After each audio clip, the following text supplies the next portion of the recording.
नमस्कार साथियों, मैं परमात्मा राजभर स्वागत करता हूं आप सभी का अपने YouTube चैनल AW क्लासेस में। सो फ्रेंड बने रहिए मेरे साथ। आज मैं आपके साथ एक स्पेशल पोएट्री डिस्कस करूंगा जिसका नाम है I heard a fly buzz when I died. और इसको लिखा है एमिली डिकिंसन जी ने और बहुत ही फेमस पोएट्री है फ्रेंड्स। क्यों? क्योंकि ये इस चीज को दर्शाता है कि जब कोई व्यक्ति या किसी व्यक्ति की डेथ होती है उसके अंतिम क्षणों में क्या क्या फील होता है, क्या क्या चीजें हो सकती हैं। ऐसा भाव उत्पन्न करते हुए डिकिंसन जी उस चीज को बताती हैं।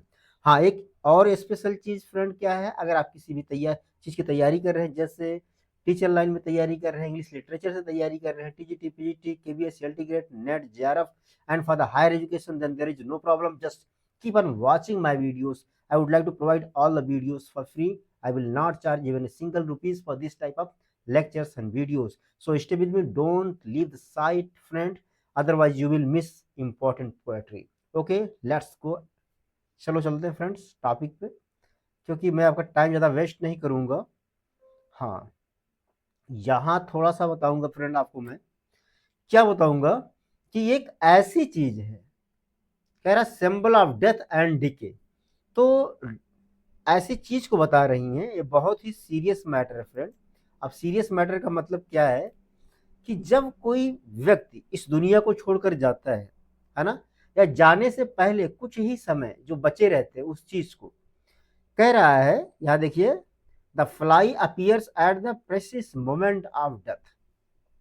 जब किसी व्यक्ति की डेथ हो रही है और उस समय मक्खियां भिनभिना रही हैं, उड़ रही हैं, तो उस चीज को दर्शाने के लिए राइटर बताते हैं कि ये उसके और प्रकाश के मध्य में कुछ चीजों को लाके खड़ा कर दिया है, जिससे उस मरते हुए व्यक्ति को कुछ दिखाई नहीं पड़ रहा है। Interrupting the expected king. अब इसको राजा के रूप में दर्शाया भी गया है। ठीक, आगे बहुत ज़्यादा कुछ बताते हुए तो बताने की जरूरत नहीं मुझे लग रहा है फ्रेंड्स। हम लोग चलते हैं टॉपिक पे। पोएट्री पे आऊँगा मैं आपको लेकर तुरंत। इसमें बहुत ज़्यादा कुछ नहीं है। आज मेरा गला बहुत ज़्यादा बैठ गया है। हाँ, इसमें कुछ बता दूं फ्रेंड मैं आपको। इसमें क्या है, कह रहा है the rhyme scheme of Emily Dickinson poem. इनके पोएम का राइम स्कीम क्या है, किस पोएट्री का? I heard a buzz when I died. इसका क्या है मतलब? इस पोएट्री का मतलब यही है कि जब मैं मरा है, मेरी मृत्यु हुई, तो मैंने क्या भिनभिनाहट की आवाज सुनी, किसकी? मक्खियों के। Is primarily A B C B in each of the four quadrants. इसका यही है friend, A B C B. ठीक, इससे ज्यादा और कुछ नहीं है इसमें।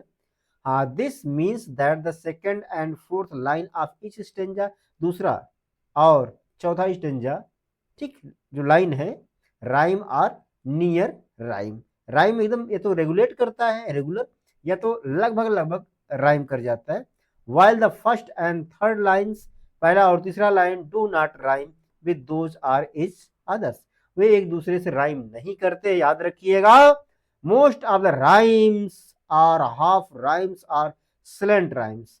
कुछ राइम ऐसे होते चाहे हाफ होते हैं या सिलेंट राइम होते हैं, such as room and storm. तो रूम और स्टॉर्म का भी इस प्रकार का राइम होता है।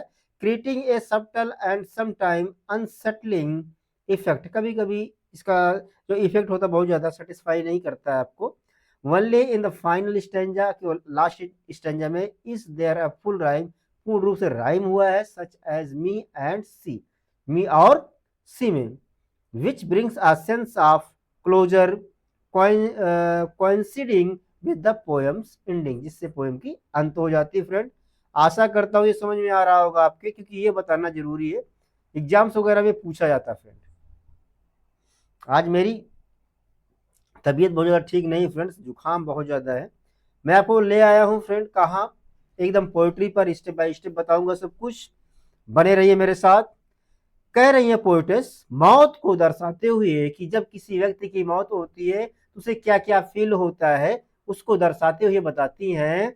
आई heard of fly buzz when I died. जब मेरी मृत्यु हुई, या जब किसी व्यक्ति की मृत्यु हुई, तो वो ऐसे दर्शाती है कि उसने मक्खियों के भनभनाने की आवाज को सुना। आशा करता हूं इतना समझ में आया होगा। The stillness in the room, कमरे में पूरी शांति थी। कहाँ? किस कमरे में? जिस कमरे में वह मौत के सैया पर लोटा हुआ था, अंतिम सांस ले रहा था। फ्रेंड कौन? कोई व्यक्ति जिसकी डेथ हो रही है। Was like the stillness in the air, और उस समय हवा भी शांत थी। उसे प्रतीत होता है कि हवा भी गति नहीं कर रही है। जब मौत का समय आता है तो मनुष्य को ऐसा ही फील होता है। Between the हिप्स of storm, means हिप्स का मतलब झोंका, हवाओं का झोंका है, जो आंधियों का झोंका आ रहा है उसमें भी शांति प्रतीत होती है, क्योंकि मनुष्य उस समय सोचने समझने की क्षमता उसके पास नहीं रहती है, सब खत्म हो जाता है।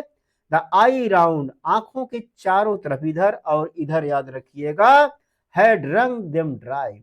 वह व्यक्ति इतना रोता है, इतना रोता है ना, आंसू इससे निकलते हैं और वो सूख जाते हैं। And breath were gathering form, और सांस लेने में काफी ज्यादा कठिनाई होती है। फ्रेंड याद रखिएगा कि उस समय अंतिम क्षण में सांस लेने में कठिनाई होती है। आपने मूवीज वगैरह में देखा होगा, जब कोई व्यक्ति मरता है या किसी की डेथ होती है तो लंबी लंबी सांस लेता है और टपक जाता है। अच्छा जी, for that one set when the king be witnessed in the room, कह रहा है, और अंतिम क्षणों का, लास्ट वन सेट, अंतिम क्षणों का क्या है कि वही जो मालिक है, जो राजा है, जो स्वामी है, वही मौत का एक साक्षी है। साक्षी होता है कौन? अब इसको आप किसी भी सेंस से ले सकते हैं कि जो लोग वहां मौजूद होते हैं वो, या तो मौत। आशा करता हूं समझ में आया होगा फ्रेंड। हाँ, यहां देखते हैं हम लोग, आई विल्ड माई कीप सैक साइन अवे, मैंने क्या किया? जो व्यक्ति मर रहा है, मैं, वो कह रहा है कि मैंने अपने इच्छाओं को, अपने कार्यों को, अपनी संपत्ति को क्या कर दिया? एक विरासत के रूप में साइन करके दे दिया। साइन अवे का मतलब मैंने विरासत में साइन करके दे दिया। What portion of me be, कि मेरा जो हिस्सा था मैंने इसको साइन करके विरासत के रूप में दे दिया। अर्थात जो व्यक्ति जा रहा है इस धरती पर, जो राइटर है, वो कुछ ना कुछ देकर जा रहा है विरासत के रूप में।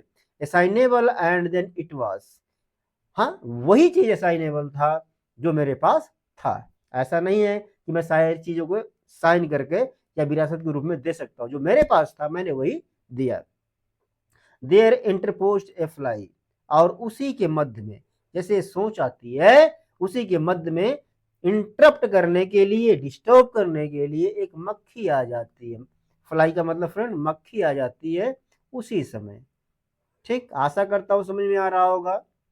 विद ब्लू अनसर्टेन स्टम्बलिंग बस, उसका कलर कैसा था? ब्लू, नीले रंग की थी मक्खी, और वह अनिश्चित समय से आ गई। स्टम्बलिंग, लड़खड़ा रही थी, जिस प्रकार से एक ऐसी मक्खी होगी जिसको हल्का से चोट लग गया हो, घायल हो, और आसपास भिनभिना रही हो और उड़ ना पा रही हो। वही हाल फ्रेंड मनुष्य का होता है।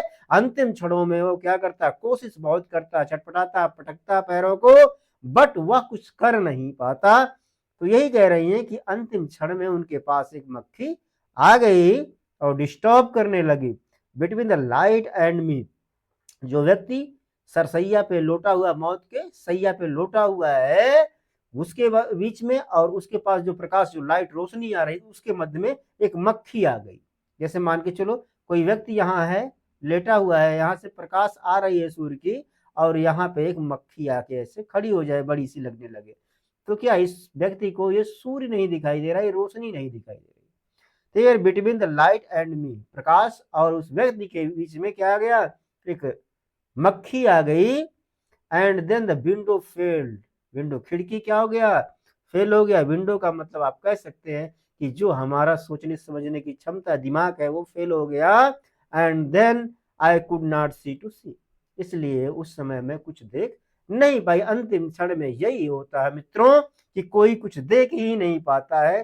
क्यों ऐसा होता है? क्योंकि उसकी सोचने समझने की क्षमता खत्म हो जाती है, वो व्यक्ति सोचने लायक नहीं रह जाता है।